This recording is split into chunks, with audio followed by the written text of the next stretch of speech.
Bismillahirrahmanirrahim.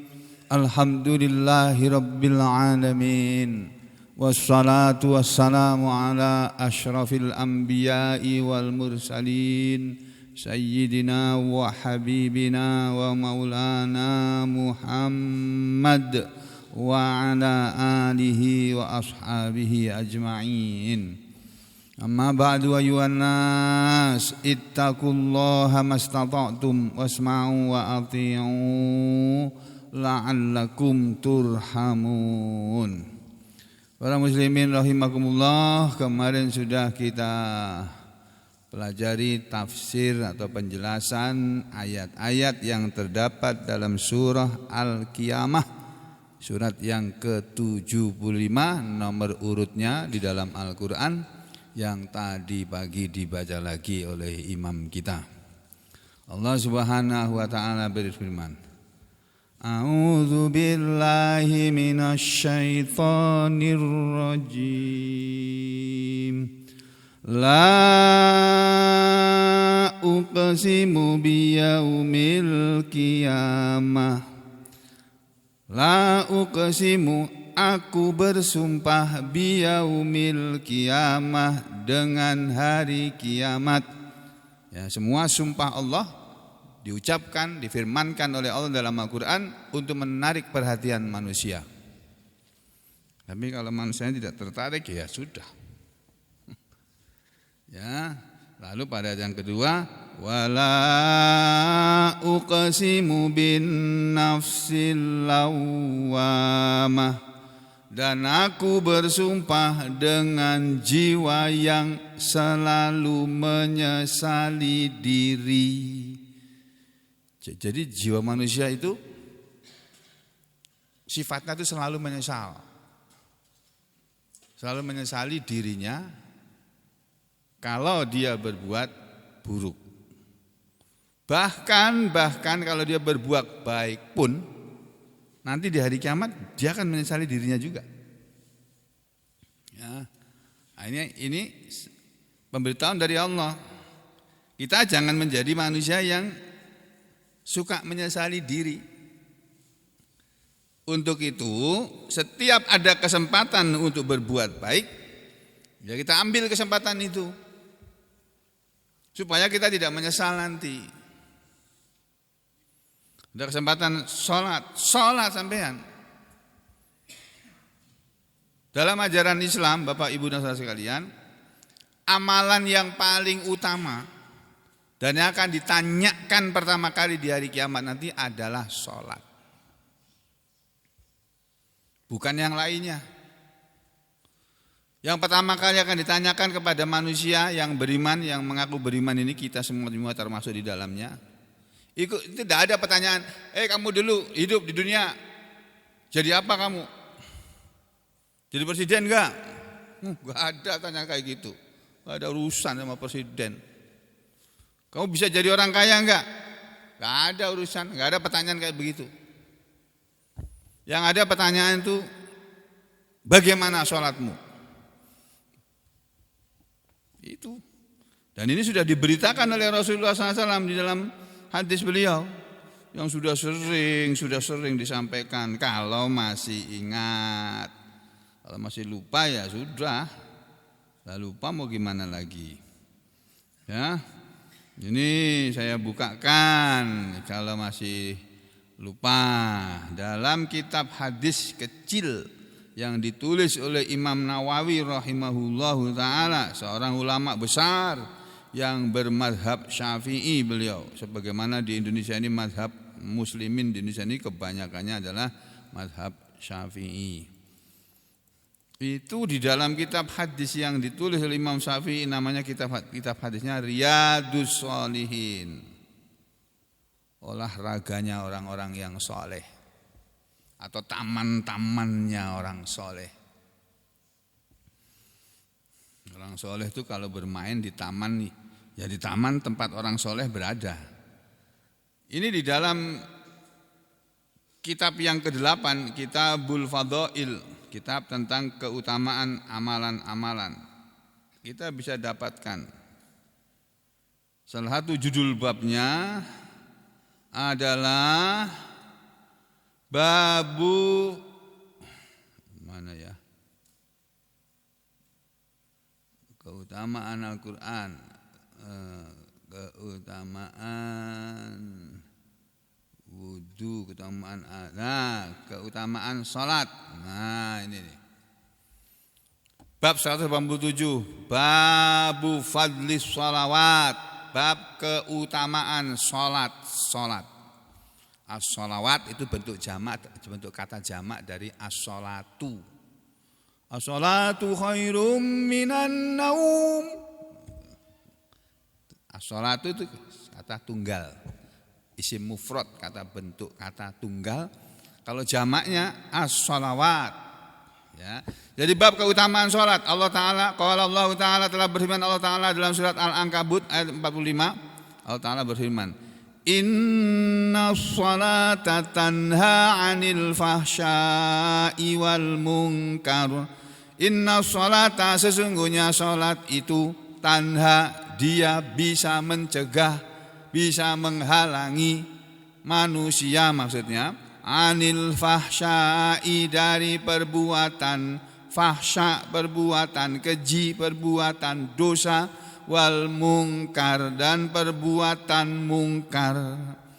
Ini artinya kalau kita sudah sholat, kita mesti tidak akan berbuat dosa, tidak akan berbuat mungkar. Tapi kenapa banyak orang sholat tapi dia juga berbuat mungkar, berbuat dosa? Kenapa? Ya berarti sholatnya belum bermanfaat buat dia. Nah, kita jangan termasuk yang manusia yang seperti itu. Nah, ada hadis nomor 1042, bukan ini. 1043 bukan ini. 1044 bukan ini. 1046 bukan. 1047 ganti bab sudah. Oh, bukan di sini berarti tempatnya. Ya, sebentar. Ini di mana ya tempatnya ya? Aduh, sebentar, Pak. Saya mau tunjukkan tuh biar anu. Nah, ini barangkali di sini lah. Bab 206. Ini sholat duha.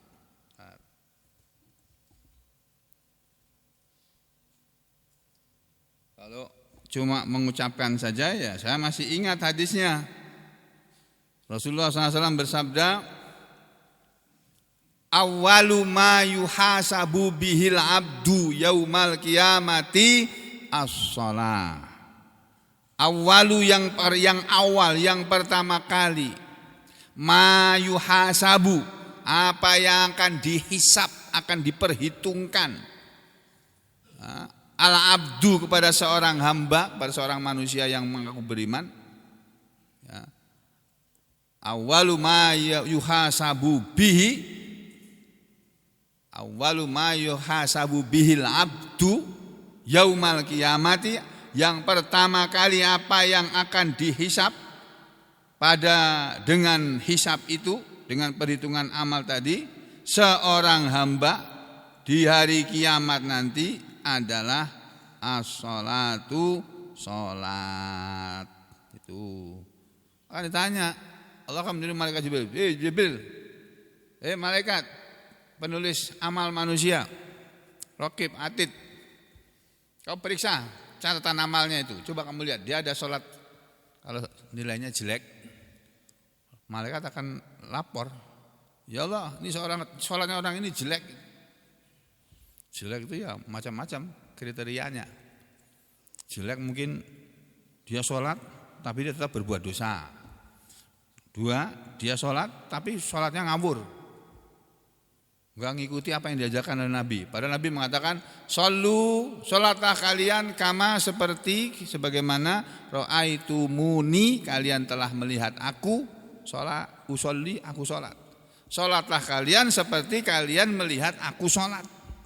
Jadi kalau kita sholat itu tata caranya harus mengikuti Rasulullah Sallallahu Alaihi Wasallam, dan itu oleh Rasulullah sudah diterangkan dan sudah ditulis oleh para ulama dalam kitab-kitab hadis. Bagaimana caranya beliau mengangkat kedua tangannya ketika takbiratul ihram? Dia ajari kita.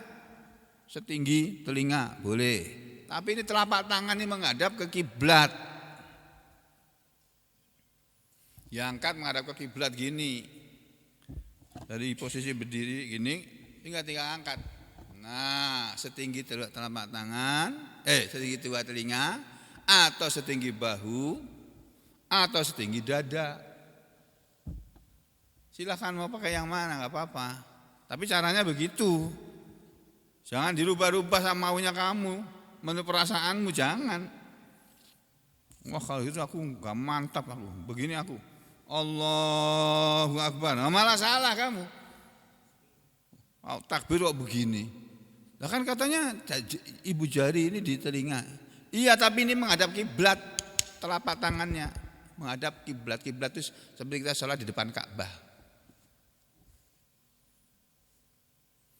Ka'bah di depan. Saya itu belum pernah bisa sholat di depan Ka'bah. Harus jam 12 malam itu baru bisa. Wah, saya enggak kuat saya. Ya, agak dari kejauhan tapi masih kelihatan Ka'bahnya. Jadi begitu, Pak. Kita jangan menjadi orang yang menyesal, makanya semua yang bisa kita lakukan, kita lakukan. Sholat bisa berjamaah, lakukan dengan berjamaah. Enggak bisa berjamaah ya sudah, sendiri. Enggak apa-apa itu, ya enggak apa-apa, tapi jangan sering-sering. Jangan selamanya. Ya. Jadi begitu. Nah, nanti kita lebih lihat lengkapnya, kita kembali ke sini dulu. Masalah yang sedang kita bicarakan adalah wala uqsimu bin nafsil lawwamah, dan aku bersumpah dengan jiwa yang selalu menyesali diri. Ini sudah saya disampaikan keterangannya. Ya, sampai-sampai ada perkataan ini Imam Ibnu Katsir dalam kitab tafsirnya. Ya, dia menerangkan bahwa laisa ahadun min ahli samawati wal ardi illa yalumu nafsahu yaumal qiyamah. Ini kata Ibnu Katsir.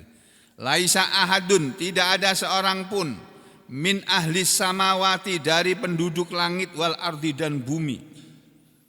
Yang dimaksud adalah bangsa jin dan bangsa manusia. Karena diperintah sholat itu jin sama manusia. Kalau binatang enggak disuruh sholat. Tapi mereka enggak suruh pun mereka sudah sholat itu. Binatang-binatang itu pada sholat, cuma kita enggak tahu caranya aja. Ya. Jadi tidak ada satu pun dari penghuni langit dan bumi illa kecuali yalumu, dia akan mencela, menyesali nafsahu, dirinya, yaumal kiamah, di hari kiamat. Kemudian juga ditulis oleh para ahli tafsir perkataan Imam Hasan Al-Basri ini yang kemarin terakhir kita sampai sini. Berkata Imam Hasan Al-Basri, ma yurul mu'minu, tidak terlihat seorang beriman, tidak dilihat seorang beriman illa kecuali yalumu, nanti akan mencela atau menyesali nafsahu, dirinya, ala ma fata, terhadap apa yang sudah lewat. Jadi amalan yang dia lewatkan nanti dia akan disesali. Sampean bisa sedekah hari ini, sedekah sampean. Nah, belum sedekah siapa? Ayo sedekah. Punyanya uang berapa? Aku punyanya uang cuma 1.000. Enggak apa-apa, masukkan 1.000. Kamu ngasih uang 1.000 kepada sejamaah enggak ada yang mau. Jangankan ada di sini, tukang parkir dia dikasih 1.000 kan karena enggak mau. Tukang ngemis juga terpaksa dia mau menerima. Nah, sampean masukkan dalam kotak. Kotak itu enggak akan protes. Ngasih kok cuma 1.000, enggak akan. Tapi Allah mengetahui diri kita. Kamu sebetulnya lebih dari 1.000 bisa, tapi kamu medit. Kamu takut miskin kan? Kamu enggak mau sedekah. Padahal enggak ada ceritanya orang banyak sedekah kemudian miskin, enggak ada. Enggak ada cerita. Orang berjudi miskin banyak. Tapi orang sedekah kemudian miskin enggak ada ceritanya. Itu kalau sampean yakin percaya kepada Allah dan Rasulnya. Jadi tidak seorang mukmin pun kecuali dia akan menyesali dirinya di hari kiamat nanti terhadap apa yang dia lewatkan, wayandamu, dan dia akan menyesal. Yalumu nafsahu, dia akan mencela dirinya ala syari, terhadap perbuatan buruk yang dia lakukan. Lima fa'alahu, kenapa dia melakukan keburukan itu. Wa alal khairi, dan dia akan menyesali kepada kebaikan. Lima la yastakthir minhu, kenapa dia tidak memperbanyak darinya, tidak memperbanyak kebaikan, padahal dia mau bisa berbuat kebaikan. Nah, ini ayat yang kedua. La uqsimu biyaumil qiyamah. Udah jelas ya sekarang. Wala uqsimu bin nafsil lawwamah. Nah, itu diapalin itu.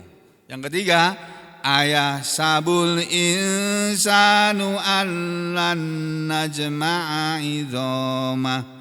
Ayah sabu, apakah mengira. Itu artinya apakah. Yah sabu itu artinya mengira, menyangka. Apakah mengira, apakah menyangka. Siapa yang menyangka? Kalau ada dalam bahasa Arab, kalau ada fi'il di depannya, di belakangnya harus ada fa'il, ada pelakunya. Ya. Apakah mengira, apakah menyangka. Siapa yang mengira, siapa yang menyangka. Al insanu, manusia itu. Allan nilainya, lamnya ada dua. Jadi jangan dibaca alan, jangan alan, tapi jangan didengungkan. Jangan alan, nggak boleh, salah itu. Qiraah seperti itu. Alan gitu aja. Alan najma'a idhamah. Apakah manusia mengira, menyangka alan bahwasanya tidak akan. Ini kata an, alam dari kata an sama lam, lan. Jadi ada dua lam, ada dua huruf sini. Kenapa ada dua huruf? Karena ini sebetulnya huruf nun. Nun mati ketemu lam. Hukumnya apa kalau mati ketemu huruf lam? Nah, diidghamkan. Bil guna apa? Bila guna? Bila guna. Dengan tidak didengungkan. Ayah sabul insanu allan najma'a idhamah. Apakah manusia mengira bahwa tidak akan najma'a, kami mengumpulkan idhamah, tulang-tulangnya. Orang kalau udah mati kan jadi tulang. Kecuali orang yang mati syahid. Aku sebenarnya kepingin buka makamnya Bunda loh. Mau aku pindah ke Solo itu boleh apa enggak ya? Hah? Boleh. Terus aku pengen lihat jasadnya utuh enggak gitu. Kalau utuh berarti Bunda mati syahid bener. Pengen sekali aku terbesik. Nanti kalau aku matinya enggak di sini, piye? Kalau saya matinya di Solo, ya apa coba? Ya enggak apa-apa ya. Terus nanti ketemu di alam sana ketemu kok. Ya, jadi kembali ke sini saudara kalian ya.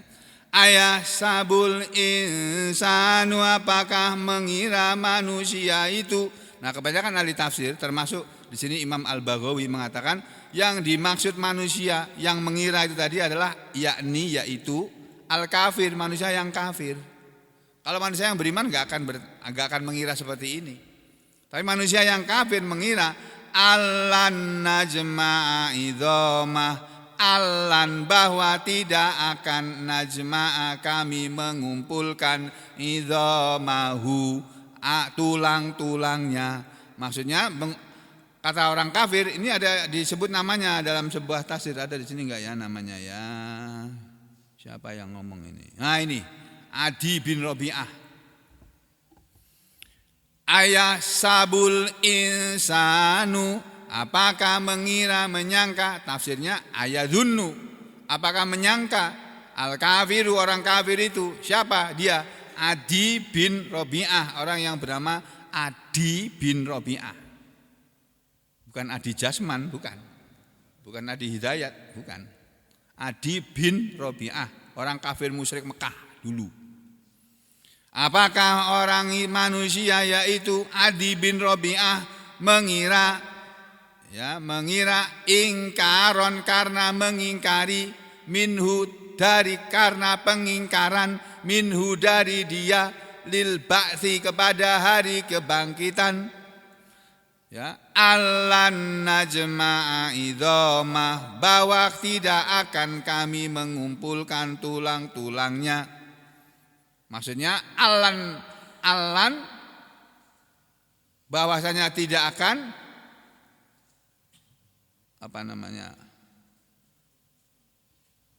ya ini an-najma'a idhamahu, bahwa kami akan mengumpulkan tulang-tulangnya ba'da balaiha wa tabdiliha wa tafriqiha, sesudah terpisah-pisah dan sesudah berubah dan sesudah tercerai-berai. Dulu waktu saya masih tugas di puskesmas, salah satu pekerjaan dokter puskesmas itu selain meriksa pasien dan selain hadir di posyandu dan selain ceramah di kecamatan, di desa-desa, di RW gitu, kalau ada orang mati, ada kematian, ada pembunuhan, bukan kematian, pembunuhan, kita yang dipanggil sama polisi polsek setempat. Pak dokter, itu ada pembunuhan itu, mari kita ke sana melihat. Nah, tugas saya waktu itu melihat. Pernah saya datang ke sana sudah tulang belulang. Ya sudah, saya enggak bisa berbuat apa kecuali melihat, nulis. Ada aturannya cara menulis dalam ilmu kedokteran kehakiman. Ya, ditulis. Nanti kalau ada panggilan sidang, dokternya dihadirkan. Hasil visumnya apa, visum et repertumnya apa. Begitu, itu dulu di puskesmas. Kalau udah jadi spesialis ini enggak pernah lagi sudah. Spesialis ya enggak ada visum-visuman lagi sudah. Kecuali jadi dokter bedah, nah itu masih berhubungan dengan visum-visum gitu. Nah, kembali ke sini saudara sekalian ya. Jadi waktu itu orang Mekah ada mengira bahwa manusia itu kalau udah mati ya sudah selesai. Itu orang kafir Mekah, musyrik Mekah dulu begitu. Mungkin zaman sekarang masih ada manusia seperti itu. Enggak percaya kalau manusia itu mati nanti akan dihidupkan lagi. Tapi nanti bukan setelah dia mati kemudian dihidupkan lagi seperti keyakinan orang Buddha. Ya kan orang yang beragama Buddha itu punya keyakinan kalau ada orang mati, dia akan dihidupkan lagi. Tapi dalam bentuk yang lain, dalam bentuk manusia yang lain. Kalau dia beramal baik, kata orang beragama Buddha ini, keyakinan orang Buddha, kalau dia beramal baik selama hidup nanti dia dihidupkan lagi jadi orang yang terhormat. Tapi kalau dia berbuat jahat, dia akan dihidupkan lagi menjadi orang yang hina. Begitu keyakinan orang agama Buddha yang saya pernah baca. Karena saya dulu pernah mempelajari ilmu perbandingan agama. Nah, sudah kembali ke sini ya. Dulu ada orang Mekah yang mengira tidak akan dikumpulkan tulang-tulangnya. Makanya Allah sampai berfirman seperti ini. Ayasabul insanu allan najma'a idhamah. Ini ya, kalau kita lihat tafsiran satu persatu tadi. Yang pertama tafsir Al-Baghawi. Apakah mengira manusia, yaitu manusia yang kafir, bahwa kami tidak akan mengumpulkan tulang-tulangnya sesudah ba'da tafarruq, sesudah bercerai-berai, wal bila, dan sesudah lapuk, fanuhyihi, lalu kami akan menghidupkan dia lagi, atau kami, atau dia Allah, au yajma' Allah, atau dia Allah akan mengumpulkan al-idhama, tulang-tulangnya. Apakah manusia mengira bahwa Allah tidak akan bisa mengumpulkan tulang-tulang orang sudah mati kemudian bersambung lagi, menyambung lagi, jadi hidup lagi? Apa manusia mengira Allah tidak bisa berbuat begitu? Ini ayat ini kata Imam Al-Baghawi, kaqaulihim, sama maknanya seperti firman Allah dalam surat Yasin yang sering saudara baca setiap malam Jumat, setiap hari Jumat itu.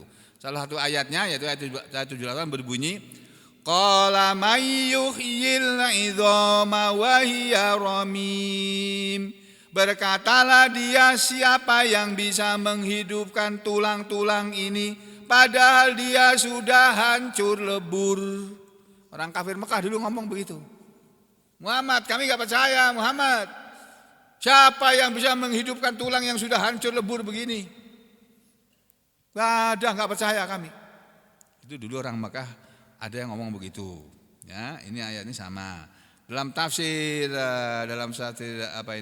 Ibnu Jarir atau Bari dikatakan, apakah manusia menyangka bahwa kami tidak akan bisa mengumpulkan tulang-tulangnya? Maksudnya ayadunu ibnu Adam, apakah mengira anak Adam Jadi bukan orang kafir lagi.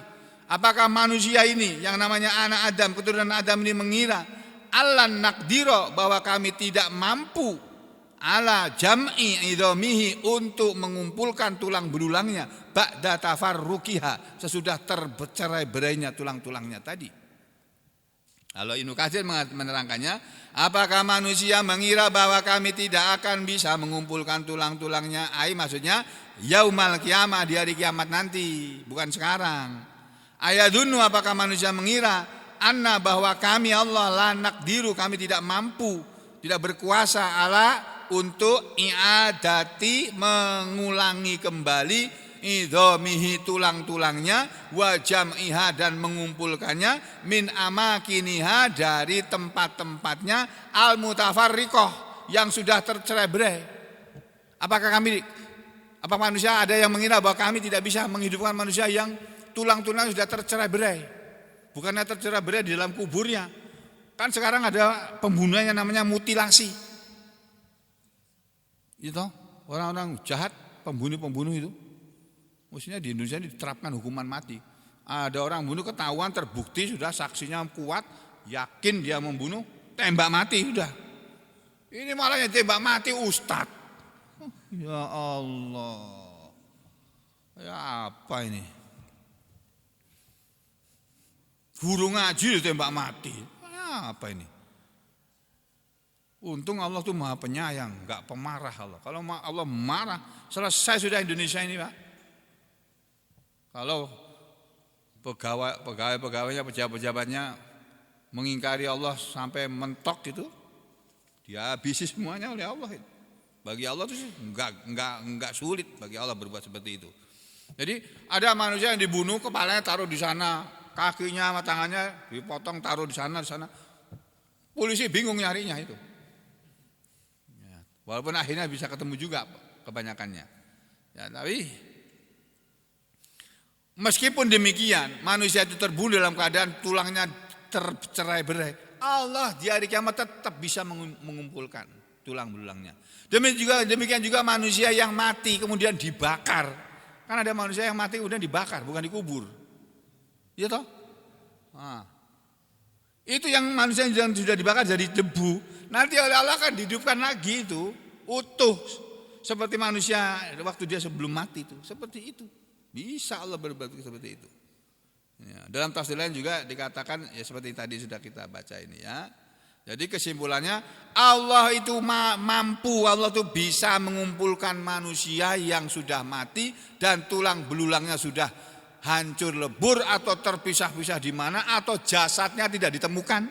Kan banyak orang mati jasadnya tidak ditemukan karena kecelakaan pesawat. Nauzubillah min syarri dzalik. Ya, pesawatnya meledak, hancur lebur sudah. Gak bisa dicari jasadnya. Keluarganya cuma bisa menangisi saja, menyolati secara gaib saja. Nah, jadi ini bentuk kata pertanyaan. Ayasabul insani allan najma'a idhamah. Itu jawabannya Allah itu qadirun. Makanya di ayat yang keempat dikatakan jawabannya ada di ayat yang keempat. Bala qadirina ala an nusawwiya banana. Bala bahkan qadirina, Allah itu mampu, Allah itu yang mampu, ala atas atau untuk an-nusawwiya, menyamakan, menyusun, meratakan, bananahu, jari-jarinya. Allah itu bukan hanya bisa menyusun manusia yang sudah menjadi tulang kemudian utuh lagi, jasadnya dikembalikan lagi seperti semula. Bukan hanya mau seperti itu, meratakan jari-jari manusia itu Allah tuh bisa. Ini jari kita kan enggak rata nih Pak. Nih, jempol paling pendek, jari manis, jari kelingking masih lebih tinggi daripada ibu jari. Terus di sebelahnya ada jari manis lebih tinggi daripada jari kelingking, tapi kalah sama jari tengah. Jari telunjuk lebih pendek daripada jari tengah dan lebih pendek jari manis. Tapi ini nanti ada manusia yang jari telunjuknya ini lebih panjang daripada jari manisnya, dan itu menunjukkan sifatnya. Nanti saudara bisa temukan sudah dimuat di YouTube. Kalau manusia jarinya, ibu jarinya lebih pendek daripada ibu jari mana, itu sifatnya bagaimana? Ini cocokkan sama sampean. Coba sampean lihat jarinya cocokkan sama teori manusia tadi yang ditemukan oleh para ahli. Kalau jari telunjuknya diginikan lebih pendek daripada jari manisnya, orangnya sifatnya begini-begini. Dan saya cocokkan, betul, aku cocok dengan dengan ilmiah. Nah, nanti dilihat di TikTok ada itu. Di YouTube ada, di YouTube itu orang ahli-ahli ilmiah itu ya. Demikian juga yang jari manisnya lebih pendek daripada jari telunjuknya, sifatnya bagaimana orangnya, itu cocok. Tapi itu nggak penting, Pak. Itu cuma teori manusia, bisa salah. Ya, yang penting adalah kita ini yakin bahwa Allah tuh bisa menghidupkan kita lagi sesudah kita mati menjadi tulang belulang, hancur lebur. Seperti apapun keadaan kematian kita nanti akan dikumpulkan tulang-tulangnya dan dihidupkan lagi, kemudian akan diapakan, disebut di ayat berikutnya nanti. Apa ayat berikutnya? Jangan kemana-mana, kita ketemu lagi besok pagi insya Allah. Aku qouli hadza astaghfirullah li wa lakum. Allahumma taqabbal minna innaka antas samiul alim wa tub alaina innaka antat tawwabur rahim. Wa sallallahu ala sayyidina Muhammadin wa ala ali sayyidina Muhammad walhamdulillahi rabbil alamin.